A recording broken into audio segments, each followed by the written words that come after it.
Okay, welcome to my YouTube channel. Today I have a prominent guest living in Germany.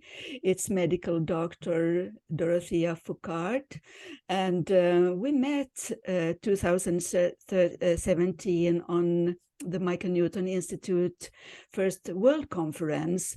And from the start, I thought it was so nice to attend the workshop Dorothea was facilitating there. And today we're going to talk about Soul Light, which is the name of the newly published book. I will show you the book. And I will now hand it over to you, Dorothea, to introduce yourself to start with. Hello, Rita. Hello, everyone.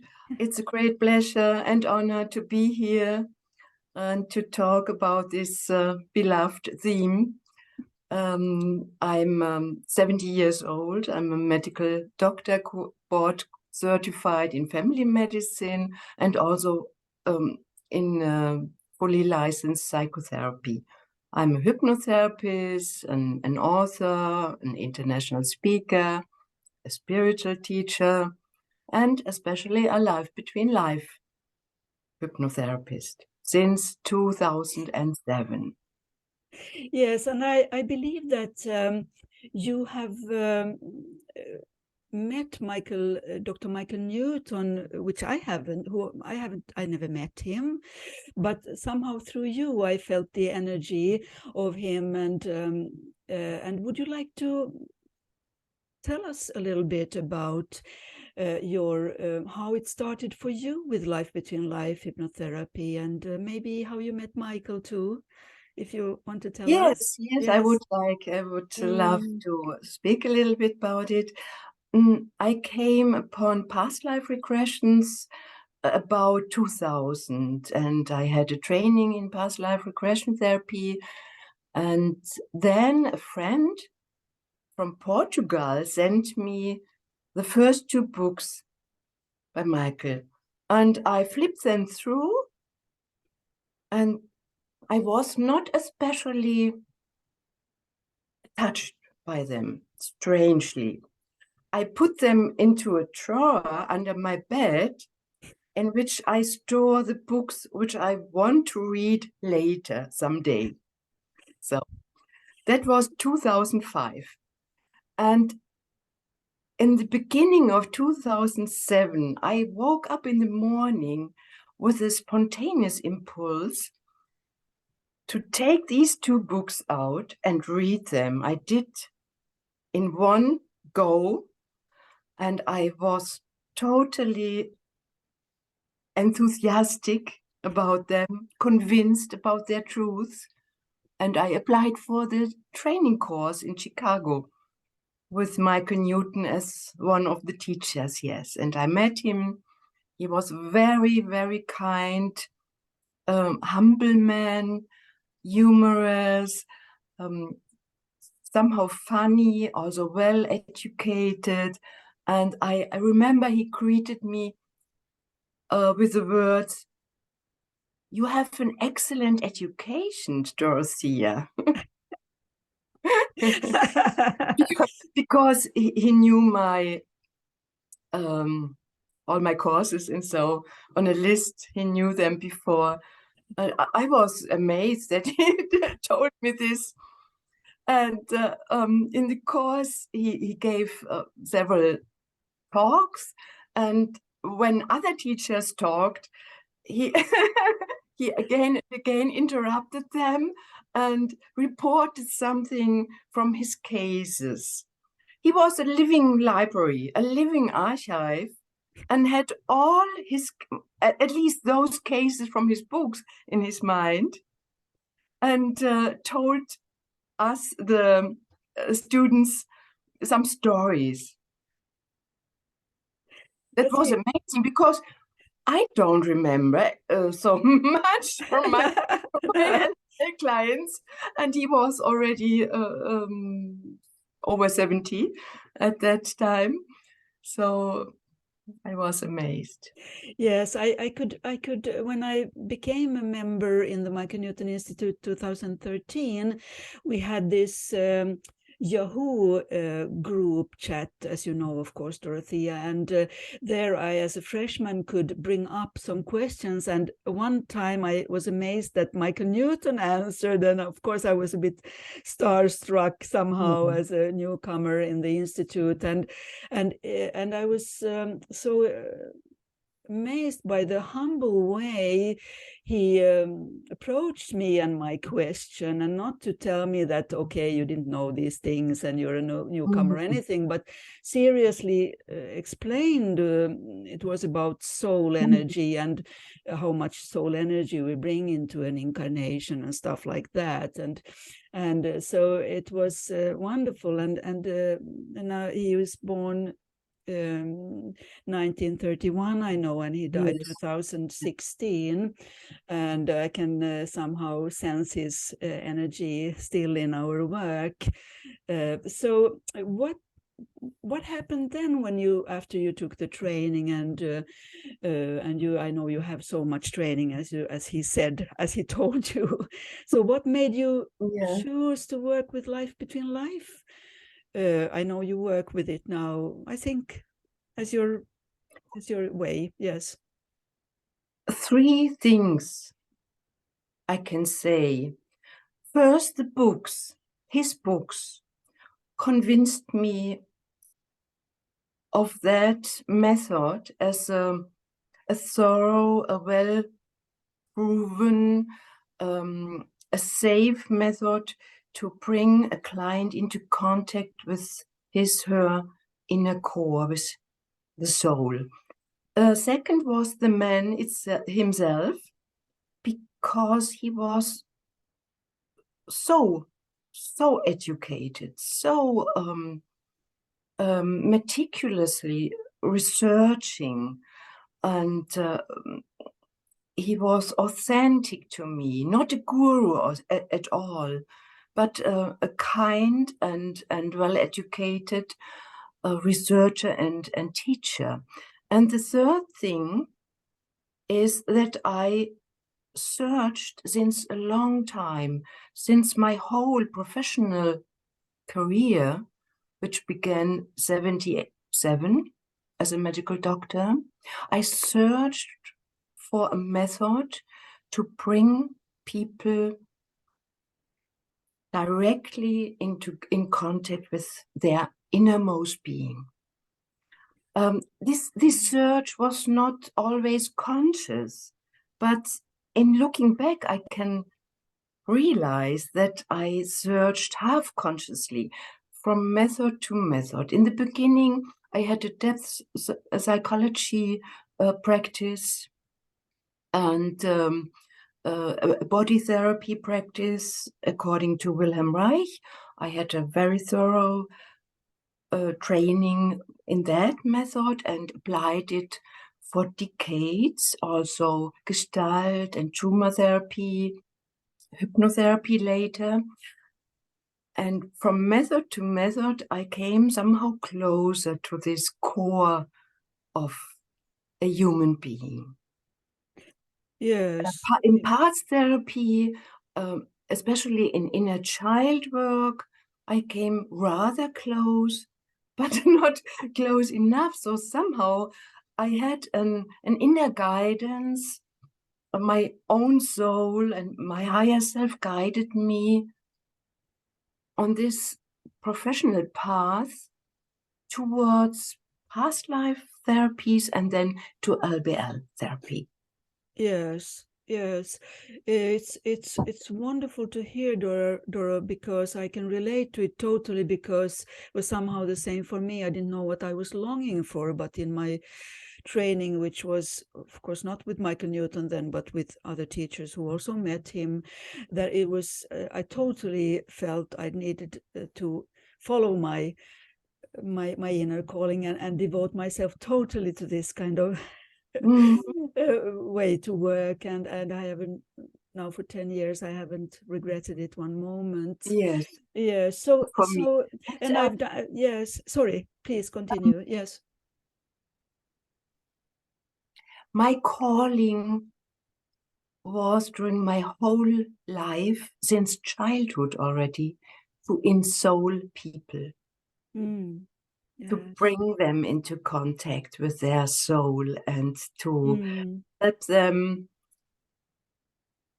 finding their own divine gifts and unfolding them, living their life, their chosen life purpose.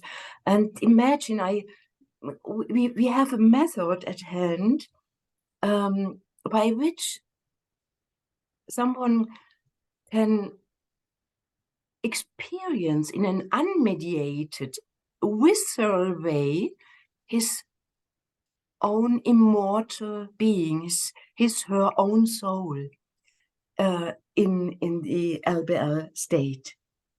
Yes, it's like it's nothing that you teach.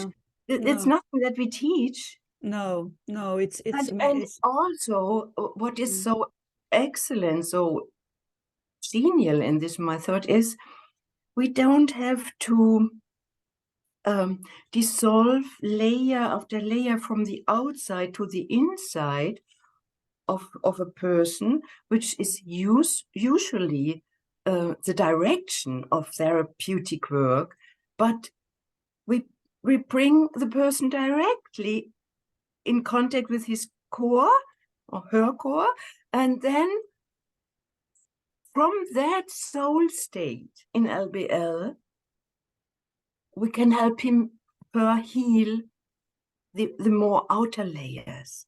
So it's a healing at the highest possible state of consciousness and self perception. Yes, it's like, I call it like an all-inclusive way, because based on what you're saying now, it's like the greatest gift to work with this kind of daily sessions. So yes, so enjoyable, and thank you for explaining it so well. And I remember also taking the training, that I thought it was amazing that Michael Newton had including in the method, is a warming up, go into childhood, happy, joyful, neutral memories, and then to the time in the mother's womb, because in the mother's womb, the memories, or it's going kind of to the bottom of the present incarnation in a way, and then to go to past life, because I experienced a lot of past life sessions. So what was so amazing was that it is possible, I'm just telling the listeners who don't know about this method, that then to experience one's death in a past life and then to travel into soul afterlife. It's the most amazing thing that in my first session, and I've done 2 sessions with you, Doro, which they were amazing and rewarding, one in person and one online, and it also inspired me to write my second book, where my session there with you is explained and and so on. So I'd like so many things to talk about with you, Doro, of course, but now you published your book. I will show everybody this book. It's called Soul Light, Our Divine Purpose Revealed on 2000 Afterlife Journeys. And it's really like an encyclopedia, I cannot even pronounce that, because it includes also the articles you wrote in the Michael Newton Institute, Stories of the Afterlife, during many, many years. So are you up for talking a little bit about your book? Yes. I'm happy to talk about this book. I wrote it during 6 years altogether, and as you said, 1/3 of the contents is a series of chosen columns from the Michael Newton Institute online journal, ZOTA.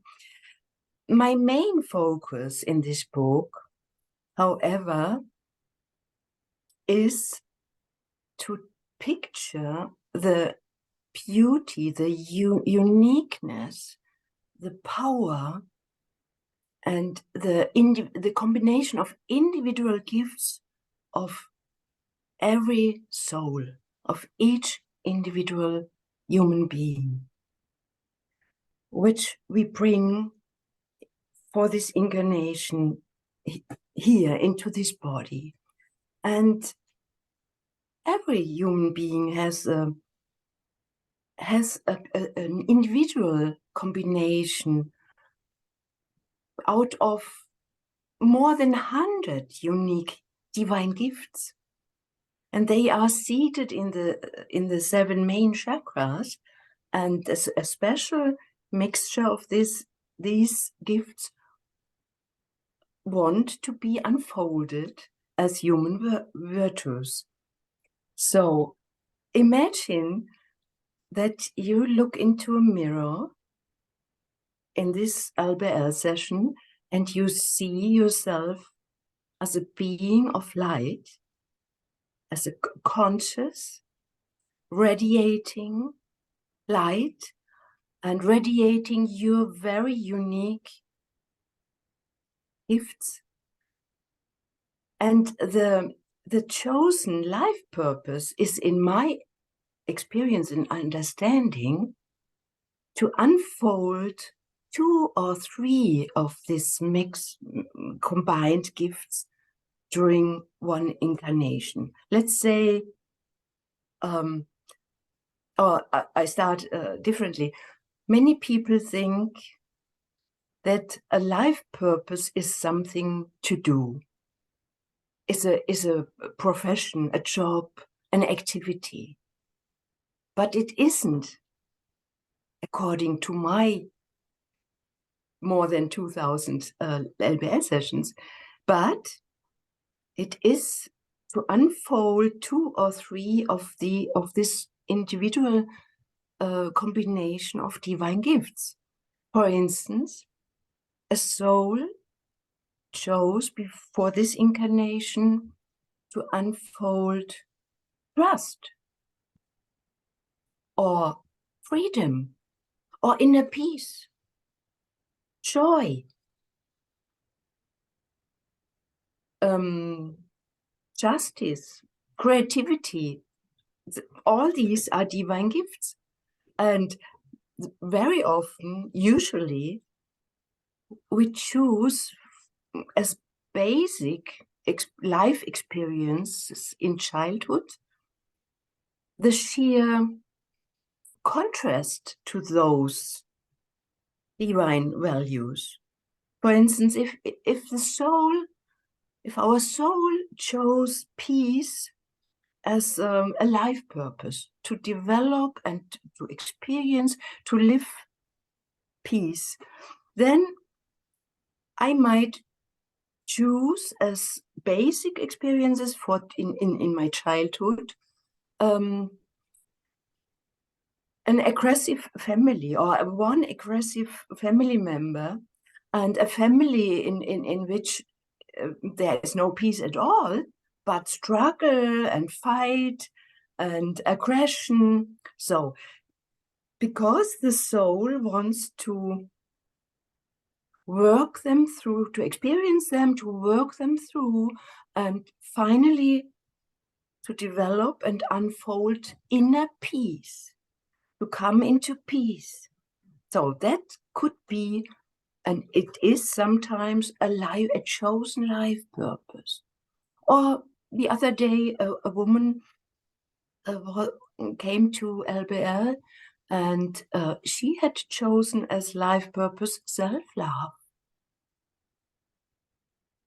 She couldn't live self-love in this life because she was she grew up in a family where she had take over a role as carer, as a caring person, always caring for others, always helping others. They chose the profession as a social worker.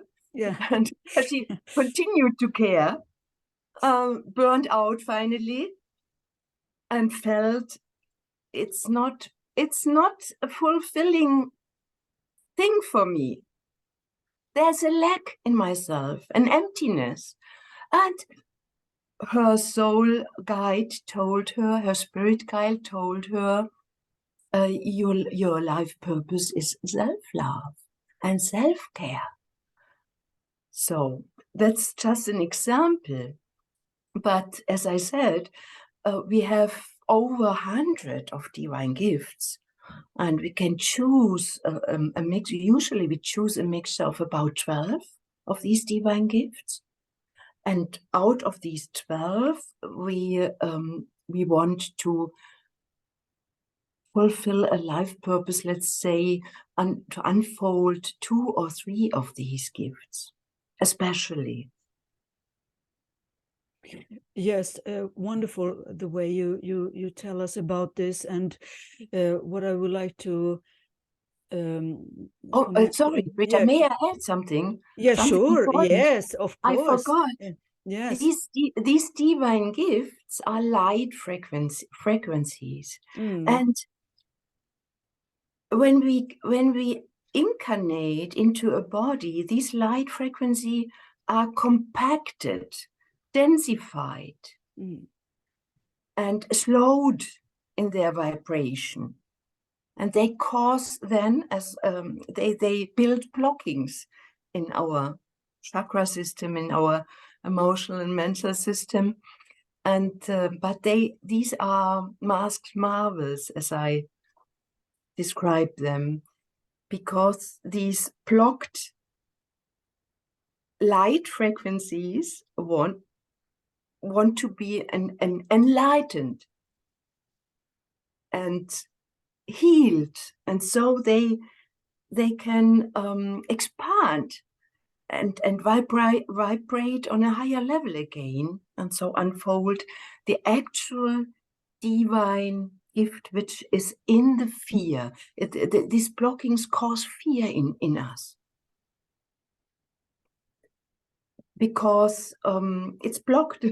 And so, for instance, the blocked trust in our root chakra is a fear of extinction, a fear of being expelled from the tribe, fear of not being safe in this body or in this world. So this is the masked marvel, this fear in the root chakra. And the more we enlighten this lump, this blocking, the higher these cells vibrate, the energy vibrate and flows again, and trust can unfold, can be lived. Yes. Oh, how wonderful you explain all this, and how wonderful, because I can totally relate to most of the clients who come to see me for Life Between Life. They have this question, what is my life purpose? And believing it is about doing, or yes, finding something will make us happy or something. So how I enjoy so much listening to your explanation, and it was healing to listen to talking about it. Even I felt yeah. So what comes to me now is that you mentioned also that your client in this session, that the guide told the client something. And I remember when I took my training, I realized totally that my days as a therapist is over, because I used to be a nurse and an osteopath and many other healing things. But I realized then, calling myself a Life Between Life facilitator, as we do in the Michael Newton Institute, based on the work by Michael Newton, that it is about a teamwork also with guides.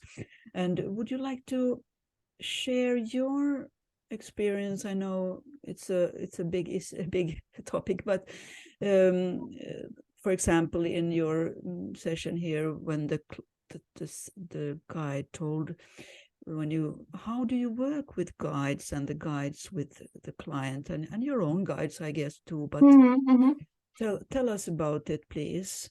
Share your experience. The reunion with the guide is one peak moment during the LBL session. The self-perception of one's own soul as a being of light, of consciousness, of magnificence is one peak moment, and the reunion with the guide as well. And everyone has a guide. I never met someone who reached this beyond life state without a guide. So sometimes there are two, occasionally, but mostly one. And it is like an energetic melting of two individual unities. That's the way my clients describe their experience. At least partly merging of two energy systems, and of course it causes a huge expanding of one's own energy field into a large a being. And it's always, the guides are always described as benevolent, wise, unconditionally loving, accepting, strong, sometimes humorous, not seldom humorous, and reliable, totally reliable. It's not always easy in the beginning of the to perceive the guide. I need to help my clients to open up all their intuitive channels in order to perceive their guide. It takes 1 or 2 minutes usually, and then they sense a presence, a friendly presence, or they sense a loving touch, an embrace. They may see a huge being of light. Huge, the huge ones are angel beings, angelic beings, and those who are not as large are just spirit guides and masters who had been incarnated long time before, but no longer. And in both cases, this reunion is unbelievably wholesome. It gives the client healing, enrichment, safety, orientation in life. I usually ask the clients questions to their guides. I speak them for the clients, and they receive their guide's answer directly. And this communication is anchored in the sessions. That means that they can continue in their daily life this felt contact with their guide and the communication with their guide. I anchor it in hypnotically, and I teach them afterwards, again after the session, how to continue this wonderful contact and communication. Yeah, so I personally, as you know, experienced meeting with my guide when I came to you in your practice in Germany, and it was the most wonderful and heart healing. I call it heart healing because there was some sadness in me, and also feeling somehow alone, or like you're talking about the root chakra, the lack of safety and things like that. And in the session with you all together, but especially you helping me communicate with my guide and to to heal. So I believe this, as you have said many times, some people think who come see me for sessions that they will receive information. And of course it's information in a way, but the healing experience is, for me, working as an osteopath for such a long time and working with many healing techniques, this is the most amazing healing I've ever experienced, because for those who are ready for it, it is like a divine Yes, healing. it's a reconnection, Rita. Yes. Actually, it's reconnection, Yes. because as soul, we know our spirit guides, isn't it? Yes. And most small children still perceive their guides. But when entering school, this perception is cut, usually. Right. For Yeah. almost all of us in this culture, the connection is no longer the connection with the guide or with other realms, with the beyond higher dimensional realm is cut. It seems to belong to our whole evolutionary process to forget the experience the illusion of being separate. Yes. Because our soul wants to remember one day, remember and reunite with a guide and with a soul family and so on. So this belongs obviously to our whole plan. Yes. It's a kind of how do you say, a children's game, hide and seek. Yes. Yes. It's a hide and seek game. Yes. But from that reunion on, the contact is re-established. That's right. That's right. Yeah. And it certainly is somehow, to me, it's about conscious living, and also what could be called conscious exit one day when we leave this world behind. And I remember in the beginning when I was doing these sessions, I felt how important it is to have what we call an in-body experience, to also, it sounds to some people maybe as a cosmic, it is surely somehow a cosmic experience also, but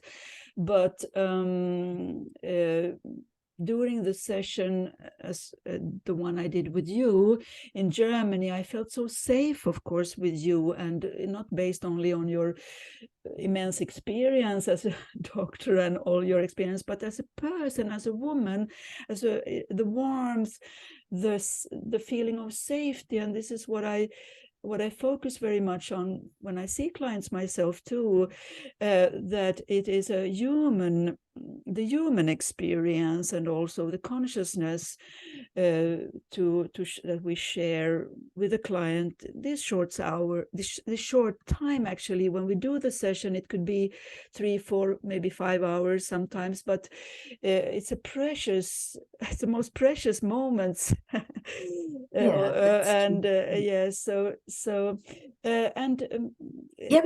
Rita, yes.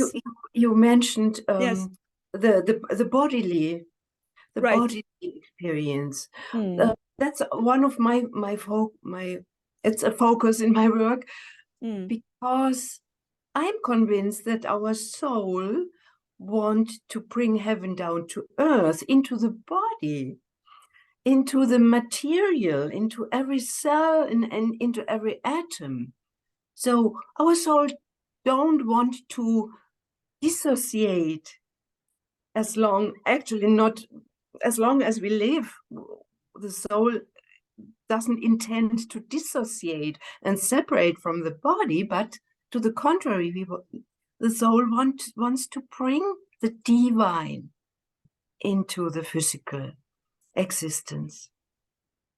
Yes, that's truly beautiful. and into humaneness, Yes, human, yes, yes, being yes. human and being Yes. humane. Yes, and I totally relate to this as in my present incarnation. I had I have easily dissociated and things like that went out of my body, so to speak, and I've been longing and longing and longing to be in my body and Yeah, a yes, Rita of course. experience, and Yeah, this the I understand. dissociation is a protection mechanism of Yes, the human personality, and it is good that we have this chance in sure. emergency situations, in traumata and so on, but it's not the intent of of the soul to dissociate. No. So that I've noticed through many sessions that this longing I share with a lot of my clients who cannot stay in their body for long because it's of course it looks like they're in the body, but energetically there is no connection with the root actually. So so is there anything else? We have this a little bit shorter format today. Maybe we'll have another interview another Okay. time, but is there anything else you really feel now, Dora, that your book is available on the internet through Amazon, and we will put a link below in the video where to find this, how to purchase this book. I highly recommend it, of course. But is there anything you want to discuss more today or tell us today, like a conclusion or something like that for this short? Okay, the Yes. main conclusion is what I also tell all of my clients, that every single human being is important, is something very special and unique, and is needed like a piece of a puzzle. And in this piece of puzzle piece, how do you say? Yeah. Puzzle piece, the whole picture is already in it, but without that individual puzzle piece, the whole picture cannot be built. It cannot be completed. Yes. So it's because many people believe they are not important, and they ask themselves, how can I serve the world? That's one of the main questions of their life questions, as you know, in the LBL session. And the answer to that question is from the perspective of the spirit guides.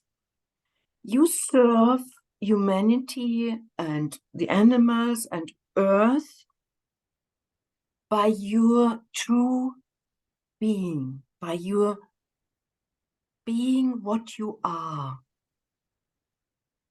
by your true essence, by your soul, just by unfolding your light, unfolding your gifts. Wonderful. I'd just like to say amen. I don't know if it's proper this time. Or I didn't want to preach. No, but not to preach, but it's so beautiful, because as you know, we do all these sessions and you've done so many more than I have done, but seeing all these clients, and it's always, how can I serve, and how can I be, how can I do more and do more, and yes, and I'm not enough. it's so Yes. in our heads, isn't it? Yes, The achieving yes. and effort and Yes, success, and yes. it's the old male, the wrong male value that we are only worthwhile by achieving, performing. being successful and so. And that's wrong. That's Yes. really a misunderstanding. The life purpose of a person, of an incarnated soul, could be just spreading joy, for instance. Living, feeling joy, spreading joy. Yes, Or and yes, sure. be connecting with nature, or being creative in some way, or doing something with children, you know. But it's not the doing, it's the being. So true, and Radiating. yes, it's like a combination with the child self and the higher angel or something like that. That to bring light and really, Yes, it's called soul light, but and there's, yeah, light, right. lightness too. There is the more.